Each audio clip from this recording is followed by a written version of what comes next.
It's a Thursday morning, October 15, 2020. Welcome to the Economy and Politics Show, where we discuss policy, economy, investments, trade, and how it affects the populace. Thursdays, we also take a look at the subnationals, or what you may call the state governments, because they are very important in governance and the impact on the populace. What they do beyond the federal government also stems down to the local governments. And so today we'll be looking at fiscal sustainability at the subnational level. And no better institution and personality to lead this conversation than Mr. Abel Akeni. Is the head of policy and research for BudgIT. BudgIT is a notable policy advocacy group that has evolved for 9 years now and has been carrying out data-driven approach to demanding accountability and transparency from government, from the federal to subnational levels. They're also known for their flagship State of the States report and just published the State of the States for 2020, which highlighted states with fiscal sustainability and various other issues around epidemic preparedness, capturing the current COVID-19 pandemic and how it has disrupted the global supply chain and the implications for states and how they should respond and what they're already doing at the moment. So it's nice to have you, Mr. Abel, on the program. Thank you very much for having me. Yes. And so far, how are you navigating as we begin to ease to the pandemic? Has it been for you? So it's been a lot of adjusting. A lot of us adjusting to the new work from home culture. Here at BudgIT, we now work maybe 2 days a week from the office. The rest days we work from home, as our way of adjusting to the new realities. So yeah, it's been a period of adjustments, but we're getting used to it. Definitely. We take note of this period, of course, the protests across the country, the call for a reform of policing, and you're seeing the young people really taking that lead. Is that part of the kind of advocacy and accountability that you like to see more in institutions? Yeah, I mean, it's a very good one, and it's exciting to see all the young people united across board in a decentralized movement. You see different organizers across the country making uniform demands for reforms to the police. And I mean, it's gradually spreading beyond calls for reforms to the police force. People are now even asking for reforms to the National Assembly, especially their pay, and several other forms of bad governance. So this is what we want to see more of, and we're happy that this is happening at this point in time.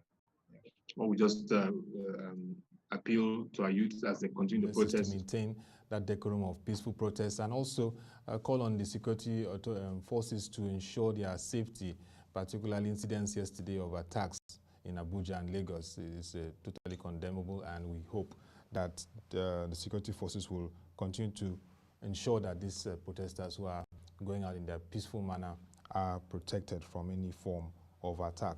Let's look at fiscal sustainability. The first level of it from this report is the fact that some states came out as tops when it comes to fiscal sustainability. There were like 5. I mean, Lagos among, Anambra, Kano, amongst those states that were top 5. One thing that was highlighted at the event of your launch of the report was that these states are like hubs, economic hubs in the country. But give us further insight into those top states that emerged, the leading states in terms of fiscal sustainability. Thank you very much for that question. So for those states that came out on tops, you mentioned Lagos, you mentioned Rivers, they actually have comparatively strong fiscal fundamentals. So, I mean, that's why they emerged on the top of the list. Some have these characteristics a bit better than others. Take, for example, strong internal revenue generation capacity. One of the things that helped some of these states move to the top, and one of the strongest in this area is Lagos State. They actually have a very strong IGRO generation capacity, and you know, you do not generally generate IGRO from internal generated revenues generally come from economic prosperity of your state. So the more prosperous or the more economic activities you have going on in your state, the greater the potential you'll be able to generate revenue from those activities. Another downside or another thing the states might need to look out for is plug-in leakages in their tax collection systems. So you might have economic prosperity in your state, but I mean, if your tax collection system is a bit lax or a bit weak, you would not, or the state would not be benefiting as much as it ought to, as much as it ought to.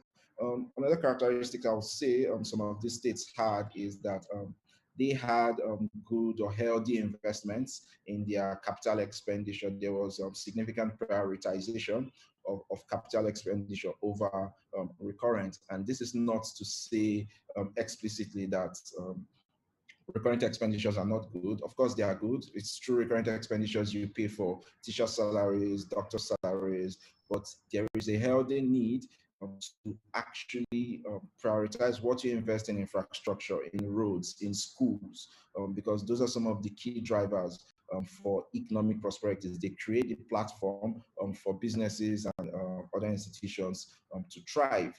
Another good thing about some of the top 5 states is their total debt to revenue ratio. It's relatively healthy, especially for a state like Rivers State. Its debt to revenue ratio, I would say it's one of the healthiest in the country at the moment. One of the top 10 healthiest in the country, yeah. So Rivers, Kano, Anambra, Lagos is among the 5 states that are in terms of stability. So that means this kind of states can even go to the market to raise bonds, additional bonds if they want to, because they are stable and they should have a good rating too. Okay, so if I don't know if I could chip in a bit here. Definitely. Okay, so in terms of going to the market to raise bonds, I think although we rate that these states are fiscally sustainable by guidelines at the Debt Management Office, and I think one of them is that your total debt should not be higher than at least 50% of your last year's total revenue. And if you look at it objectively, nearly all the states in the country, and that even includes some of those we rate as comparatively more sustainable. Yeah, all of them have actually breached that particular debt ceiling. And this is not to say nobody will lend them money. There are still other thresholds. They could get loans, they could still get other forms of domestic debts. But in terms of going to the market, I think many of them might have breached the debt ceiling for that. Yeah, I mean, just raise that fundamental issue of debt. I mean, the Lagos State governor was speaking through that forum and saying that they're also working on reducing the debt levels and also even exploring more of Naira-denominated debts or bonds and all that. So based on this revelation of the fact that over 50% of the debt revenue situation is what we have for states, what therefore is the best approach in terms of ensuring that states don't get squeezed totally, because it shows the fiscal health of states is still challenged at this point? Okay, so in terms of options for the states, a lot of the options states will have to rely on will actually go back to generating more revenue. Ultimately, for you to improve your debt to revenue ratio, you really need more revenue.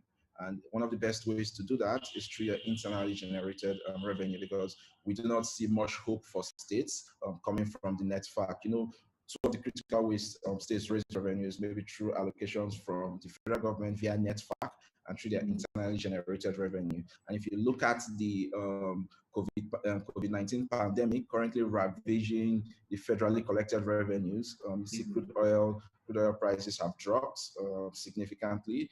So we do not expect a lot of revenue for the states to come from the federal government. So most states will have to look inwards to improve their internally generated revenue, broaden the tax net for their citizens, broaden the tax net, close tax collection leakages. But more important than that, one of the things the states could do is to also cut down on wastages. waste public funds, because we've seen situations where there are states that actually spend more on overhead expenditures than on capital expenditure. There are about 11 states who currently do that, and that's a wasteful approach. Yeah, there are about 11 states. So that's a wasteful approach to governance. So if you are prioritizing overhead, and this is not even personnel costs for your states, it's just overhead expenditure. So if you're prioritizing overhead over your capital expenditure, and then find yourself in need of borrowing more money, ultimately you're borrowing just for the running costs of the government. You're not even borrowing for infrastructure. You're not even borrowing even for the salaries. So there needs to be more prudence for the states if they are going to survive the squeeze, so to speak. Because right now they have limited options in terms of going to the market. Many of them will have to rely on maybe banks and borrowings to survive. And there are significant risks, especially risks of exchange rate volatility. If you think about it, as of December last year, the exchange rate was about 305 to $1. Now it's about, precisely. So if you have dollar-denominated debt, you'll be facing significant risks, because take a state like Lagos, and I'm happy at what the governor said during the event, that they were cutting down on their external loan. Lagos has about $1.39 billion worth of external loans. So if you calculate the Naira value as at end of 2019 versus the Naira value of that loan now, you would see that the debt alone has increased by more than 100 billion just by virtue of devaluation of the Naira. So, and to service that debt, you would have to sacrifice several capital projects, or sacrifice several recurrent expenditure to service this debt over time. So foreign debts are a bit risky for states. So would say, or would recommend, that the best way forward is for states to look inwards in terms of their IGR generation.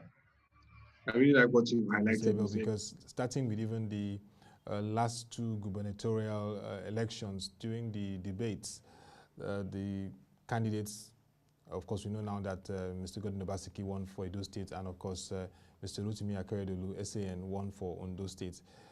The question around taxation and revenue, they all agreed that it was important to widen the tax nets and also block leakages. But one issue you've raised, which is very important for all the governors to take note of, is watching overhead costs. And it's very, very surprising that there are 11 states that have overhead costs that are even higher than capital expenditure. So definitely it is being realistic, being proactive, being pragmatic, and telling themselves that if we're really going to navigate this challenging phase, we have to really cut down on overhead costs. It's very important, and this is one major issue that we'll take off from this conversation, because beyond blocking leakages, beyond widening the tax nets, every state governor should sit down to look at overhead costs and ask themselves, is it worth it, concerning this number of staff in government? Even some states have so many special advisors, and you wonder, I mean, duplicity of offices. So it's time to really take stock. And I hope that based on this report, which I believe has received wide acceptance, state governors and their commissioners of finance, budget and economic planning will begin to reorder their priorities. It's very important. Having said that, let's look at the pandemic. I mean, this has brought to the fore the need to invest in healthcare and boost our human capital. What have you seen in terms of expenditure in healthcare? I remember the Lagos State Governor said, based on this pandemic and what has happened to states, Lagos State would want to increase their budgeting for healthcare. They're targeting 20%, which is good, and we hope that it will increase further. But what have you seen in terms of states and their preparedness, epidemic preparedness and budgeting for healthcare? What we observe from the states in terms of how they finance healthcare is that there's actually a very poor allocation to healthcare overall and to funding our health system. is generally poor across board. Although there are a few states who are investing much in that. I think Kano has improved recently in how they Kano invest State. in healthcare. Yeah, Kano. Yeah. Then Lagos State, it's one of is investing one of the highest amounts, or invested one of the highest amounts of money in healthcare in 2019. So in terms of financing, generally states need to do more. They need to do more, and beyond just investing in healthcare as a whole, states need to prioritize expenditures within healthcare that help for early detection and control of disease outbreaks. Because an important thing that needs to be brought to the fore at this point in time, or which COVID-19 helped bring to the fore, is that pandemics or diseases generally can cripple economic activity.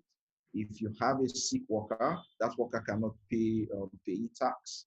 That worker is not going to use the road. You will have less traffic on your roads. You won't get money from road taxes. So state governments stand the biggest risks to their revenue if they do not control diseases. So as a matter of survival for them, it's important that they actually prioritize activities or interventions that help, one, for early detection, surveillance, and then for control.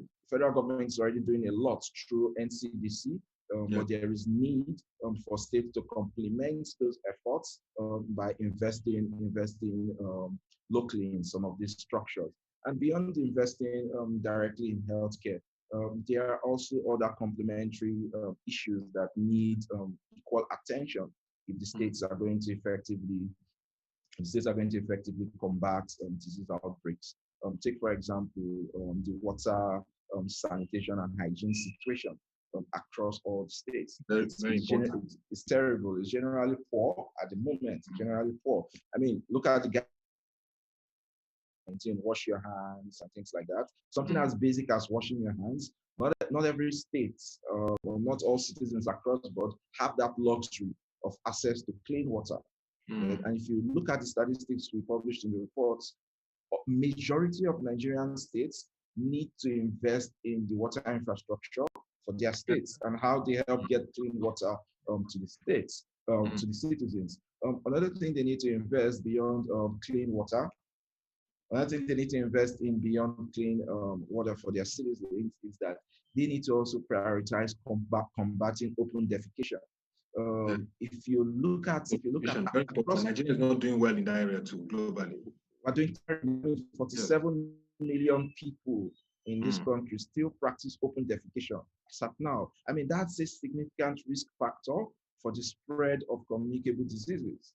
So if you are investing in your health infrastructure, but you are not also paying significant attention to combating open defecation in your state, to combating the quality of water, and to combating general hygiene situation in your state is exposed to disease outbreaks. And one of the things I also would like to bring to the fore is that, yes, a lot of people are having conversations around COVID-19, but the truth is there are several other diseases ravaging the states.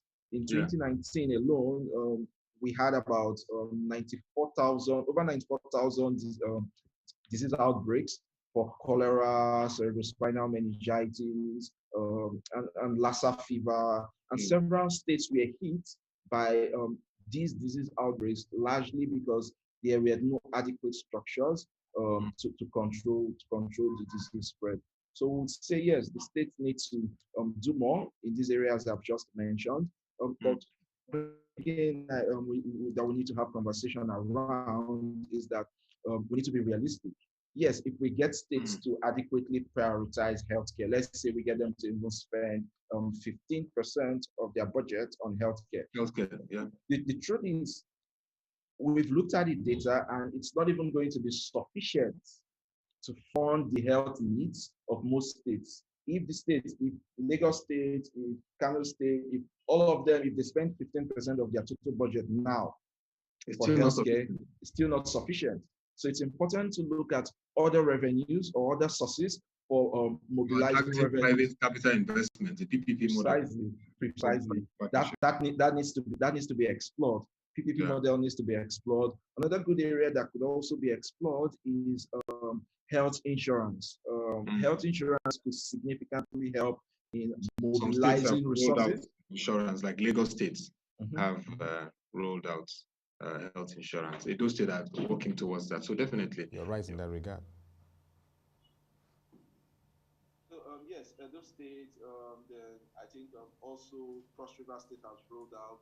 Some of them have rolled out their health insurance program. But one of the concerns we have, or one of the challenges these states are currently facing, is the level of subscription to those insurance programs. And places where these states are struggling the most with their insurance programs are in the northern parts of the country.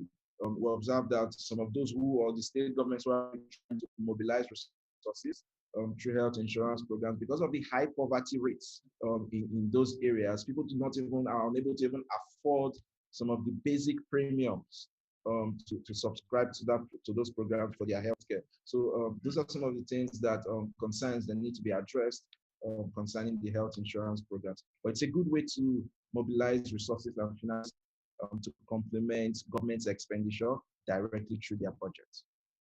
Yes, what you said is a fundamental concern, particularly for me, even since the 90s, when we even had the Third Republic, where we had some civilian governors. We had governors that took up loans from World Bank and Africa Development Bank for water rehabilitation.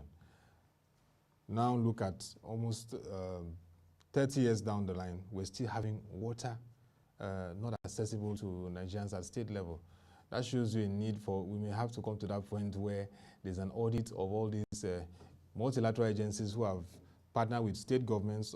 I can say that almost 36 states have had various level of partnerships or funding for water rehabilitation alone, to see how those funds have been utilized. Because when you take loans like that and they are not achieving the purpose, subsequent governments come in and the loans still roll over, yet people don't even have access to water. So it calls again for accountability and transparency in governance, which I know BudgIT also is pushing for. It's very important.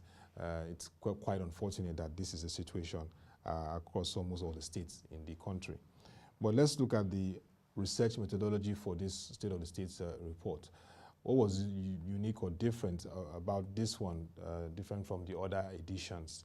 And generally, what were the key takeaways from the methodology? One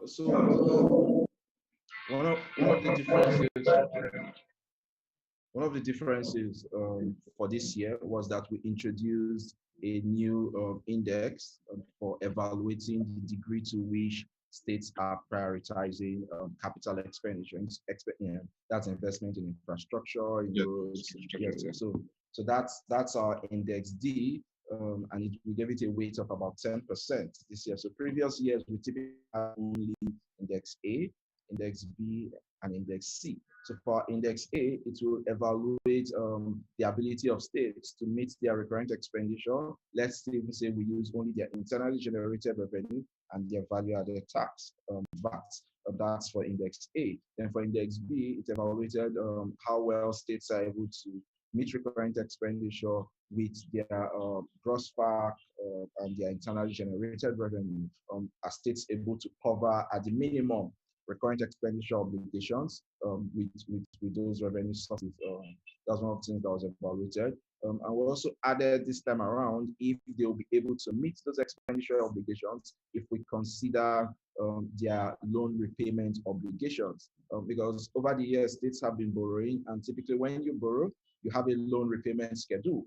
And ultimately, before you even start spending on your roads or your infrastructure, you need to service your debt. Back what you scheduled with the creditors that you pay. And if you don't do that, you lose credibility. So as a matter of priority, states always have to make those payments, and also they have to pay salaries if not, they'll have political backlash. So we evaluated how well they'll be able to do that using their total gross FAC and internally generated revenue. So like I mentioned, what was added this year was just the prioritization for capital expenditure. So in terms of key takeaways, we observed that there are a number of states that if you take into consideration their recurrent expenditure and their loan repayment obligations, take those into consideration, they are still able to meet those obligations with their total receipts. And this time, when I mention total receipts, I'm referring to both their gross fact, their internally generated revenue, and states who got maybe for previous year road construction. So if you take all these total receipts, all these revenue sources into consideration, they were still unable to meet both the recurrent expenditure and their loan repayment obligations. And this is a source for concern. It's a source of concern because we are not yet talking about money they needed to construct roads in 2019. We're talking of just recurrent expenditure obligations and meeting loan repayment schedules. So that was a worrying trend for us. That was a worrying trend for us. And it's one of the key takeaways from the report that that needs to be looked into. We've emailed copies to the Nigerian Governors Forum. Typically, we send copies to them every year. So yes, we hope these issues will be looked into and we'll have a better performance in the upcoming fiscal year. So, Mr. Abel, the budgets of state governments will start coming out already. Kaduna State, once again, they're always doing it. They're always being the first to send their budgets. But what do you like to see in addition this time from state governments, factoring the realities of even the COVID-19 pandemic and other issues that we're facing? So this time around, we would like to see more realism. We'd like to see more realism because a lot of times you have state governments putting in revenue estimates that they end up not meeting. And what that does is that it just raises hopes unrealistically for all the MDAs in those states. And then when the state is unable to meet those obligations, they end up borrowing more. So one of the key things we would like to see is that states should be more realistic in their projections. So that's one of the things we'd like to see. But beyond that, we'd also like to see a situation where states prioritize healthcare more. We would like to see Defecation and help improve their water infrastructure and the quality of water states have access to. So those are some of the things we would like to see in the states. But even beyond I'll just take a minute to say that citizens also need to be vigilant, and it's one of a water intervention program or maybe a new hospital or a road, but that's just money allocated on paper. Citizens need to ask questions and follow the money and ensure that these monies are actually spent on the projects that they were intended for. We have a program through which citizens can participate if they want to really track projects on ground. The states are actually implementing what they said they would do in their budget. So citizens can actually follow up with this project, give reports, and we'll do an advocacy online and say, oh, you quoted X in your budget, that this was going to be spent on a primary healthcare center or on a school, but field reports are indicating that, that's not happening. So citizens really need to follow the money and ensure that what is stated in the budget is actually spent on the projects they were intended for. Thank you very much, Mr. Abel Akeni. We must commend BudgIT for the advocacy role they're playing, particularly what you just last mentioned, the tracker, which helps to bring to the fore activities of members of the National Assembly and state governments, investments, calling them to account and ensuring that what the budgeted is spent and it's for the good of the communities. We also, once again, appreciate the efforts in terms of producing the State of the States reports. And like you just rightly said, we will be watching the budget 2021 of state governments. Already Kaduna has sent theirs. And we want to see their revenue projections, like you said, and expenditure on issues like healthcare and addressing water sanitation issues, particularly at this time. We'd like to thank you once again, and we'll hope to have you subsequently when these budgets begin to come on board and look at them and the impact they will have on the populace. Thank you very much. Thank you. And that'll be all for this edition of the Economy and Politics Show. You can send your questions and comments around fiscal sustainability at the subnational level. Send it to news@proshare.ng.com. You can also follow BudgIT and the activities at BudgIT, BudgIT NG. You follow them on Twitter and the tracker, a tracker which also brings to the fore activities of House of Representative members, senators, and even the governors in terms of projects, because for us to achieve the gains of democracy, accountability in governance is very, very important. Log on to our website, www.prochange.com, to watch our videos with our news reports and analysis. Don't forget, by 10 a.m., we'll bring you the market review, where we bring you developments in the financial and capital market as it relates to the economy. Till we come your way again, thank you for watching. Have a nice day and stay safe.